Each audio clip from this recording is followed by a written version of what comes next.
Good morning students, I am Namita Seth, welcomes you in BBVN online classes, and today for class 11th we'll start chapter number 3, Discovering Truth, the saga continues. What do you mean by saga? Saga means story of bravery. एक छोटी सी story जो bravery से related होती है उसे हम saga बोलते हैं. एंड डिस्कवरिंग टुट, टुट is a name of here a king. एक किंग था जिसका नाम टुट था, तो हम उसके बारे में कुछ डिस्कवर्ड करेंगे यानी उसके बारे में हम पढ़ेंगे. सो दैट इज़ डिस्कवरिंग टुट, द सागा कंटिन्यूज. अब ये जो स्टोरी है उसकी ब्रेवरी की वो कंटिन्यू है क्योंकि वो एंड नहीं हुई है. Okay, I will send you the PDF of these expressions. ये जो एक्सप्रेशंस लिखे हैं ना फॉरेंसिक रिकन्स्ट्रक्शन और ये मैं इसका आपको ज़रूर PDF भेज दूंगी. ये मीनिंग्स इनके जो हैं वो मैं आपको बता दूंगी. So let's start the chapter. He was just a teenager when he died. So it is all about टुट. जो टुट है किंग है उसके बारे में बताया जा रहा है. उसका इंट्रो है ये शॉर्ट इंट्रो कि वो टीनेजर थे जब उनकी डेथ हो चुकी थी. The last heir of a powerful family that had ruled Egypt and its entire for centuries. So last heir means क्या होते हैं, वंशज है ना. तो वो जो लास्ट वंशज थे अपनी फैमिली के जिन लोगों ने इजिप्ट पर यानी मिस्र पर रूल किया था and its empire for centuries. और वहाँ की जो प्रजा है, वहाँ का जो एम्पायर है उस पर सेंचुरीज तक, बहुत सदियों तक रूल किया था. उनके जो लास्ट वंशज थे वो कौन थे, टुट थे. He was laid to rest laden with gold and eventually forgotten. So वो एक रेस्ट पे उनको, मतलब जैसे क्या होता था पहले ममीज़ बना दी जाती थी. आपने बहुत पॉपुलर मूवीज़ में भी देखा होगा कि जो इजिप्ट के जो बहुत बड़े बड़े फेमस पर्सनालिटीज़ होती थी या जो किंग्स होते थे उनकी मम्मीज़ बना दी जाती थी. तो यहाँ टूट की भी मम्मी बना दी गई है. मम्मी बनाने का मतलब होता है कि उसकी बॉडी को पूरी विसियस मटेरियल से कवर्ड कर दिया जाता है. एक फ्लूइड टाइप मटेरियल होता है जिससे कि स्किन या जो बॉडी है वो ख़राब ना हो. तो उस विसियस मटेरियल से या फ्लूइड से उसको कवर करके बैंडेड कर दिया जाता है. तो पूरी बॉडी पे बैंडेज कर दिया जाता है. ठीक है. सो वहीं पर टुट जो है उसको गोल्ड के साथ में, है ना, उसकी मम्मी को जो है बहुत अच्छे से गोल्ड के साथ में वहाँ पर लेटा दिया गया था एक उसकी मम्मी को. और फिर भूल गए मतलब उसकी डिस्कवरी हुई नहीं उसके बाद में कि एक्चुअली इसकी डेथ कैसे हुई, क्या हुआ, वो सारी चीज़ें भूल चुके थे. Since the discovery of his tomb in 1922, the modern world has speculated about what happened to him, with murder being the most extreme possibility.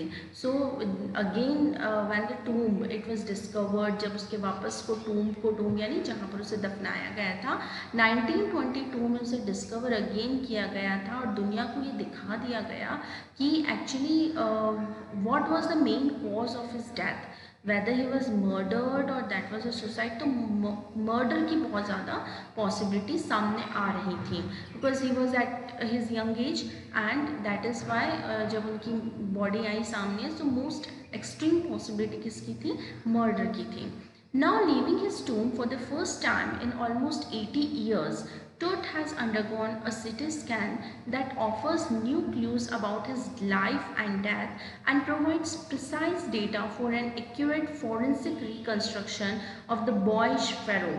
So जो भी रिपोर्ट, मतलब फर्स्ट टाइम उसकी जब 80 साल बाद 80 इयर्स बाद में जब उसकी फर्स्ट टाइम उसकी मम्मी को छेड़ा गया तो और उसकी मम्मी को CT स्कैन के लिए ले जाया गया और ये दिखाने के लिए दुनिया को कि उसकी जो लाइफ है मतलब कैसे डेथ में बदली, क्या हुआ था उसके साथ में जो उनके मरने का कारण बना. और वो फॉरेंसिक रिकन्स्ट्रक्शन से यानी कंप्यूटराइज्ड वे में पूरी जो उनकी बॉडी है उसको CT स्कैन करके, CT क्या होती है, CT स्कैन कंप्यूटेड टोमोग्राफी, यानी पूरी बॉडी के एक एक चीज़ को अच्छे से देखा जाता है कि कहीं क्या प्रॉब्लम है. ठीक है, एक एक पार्ट को, एक एक ऑर्गन को अच्छे से देखा जाता है. तो उसमें जाके फॉरेंसिक रिकन्स्ट्रक्शन से पता लगाया गया कि जो बॉयश फ़ैरो है, फ़ैरो मीन्स क्या होते हैं, इजिप्ट के जो किंग होते हैं ना उन्हें फ़ैरो कहा जाता है. एंड बॉयश यानी ऑब्वियसली टीनेजर था इसलिए उसे बॉयश फ़ैरो कहा गया है. तो उसकी मर्डर मिस्ट्री क्या थी उसके बारे में जानने की कोशिश की गई CT स्कैन के through. An angry wind stirred up ghostly dust devils as a King Tut was taken from his resting place in the ancient Egyptian cemetery known as the Valley of the Kings. अब जो जहाँ पर उन्हें दफनाया गया था उस जगह को वैली ऑफ किंग्स कहा जाता था। और जिस दिन उनकी बॉडी को छेड़ा गया, सिटी स्कैन के लिए ले जाया जा रहा था, उस दिन बहुत भयंकर सी विंड चल रही थी, जैसे कि कोई स्टॉर्म आ चुका हो, तूफान आ चुका हो, जैसे कि कोई बहुत अनजानी सी शक्तियाँ जो हैं, डेविल जो हैं, वो मिट्टी बन बन के और मतलब कहते हैं ना कि परेशान कर रहे हैं, इतनी तेज़ तूफान ला रहे हैं, ऐसा लग रहा था जैसे कि डेविल्स जाग चुके हैं और कोई है जो नहीं चाहता है कि टुट को उसकी बॉडी को हिलाया जाए वहाँ से। Dark ballot clouds had scudded across the desert sky all day and now were veiling the stars in a cascade grey। और बड़े बड़े ब्लैक कलर के जो बादल हैं वो बिल्कुल तेज़ मूवमेंट कर रहे हैं और पूरा जो डेजर्ट है, यानी कि ऑब्वियसली इजिप्ट का एरिया पूरा क्या है, रेगिस्तान का एरिया है, तो डेजर्ट के ऊपर का जितना भी स्काई है उससे जल्दी जल्दी बहुत ब्लैक कलर के जो क्लाउड्स हैं बहुत ज़्यादा मूवमेंट में भाग रहे हैं, जैसे कि बहुत ज़्यादा मूवमेंट कर रहे हैं।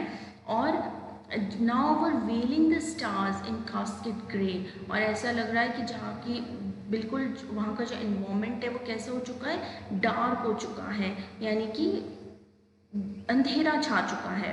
इट वॉज 6 PM, तो 6 PM में भी ऐसा लग रहा है जैसे कि बहुत अंधेरा हो चुका है। ऑन 5 जनवरी 2005, तो उस समय क्या डेट थी जब उसकी बॉडी को हिलाया गया था, 5th January 2005, and the time was 6 PM.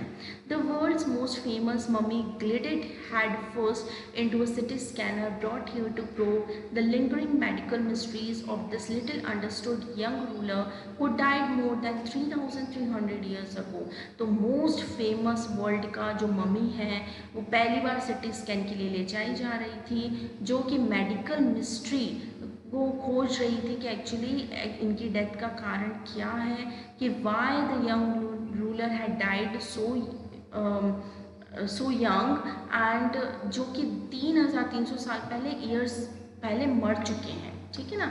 तो 3,300 साल पहले वो मर चुके हैं और फिर उनकी जो बॉडी है उसको CT स्कैन के लिए ले जाया जा रहा है, ठीक है।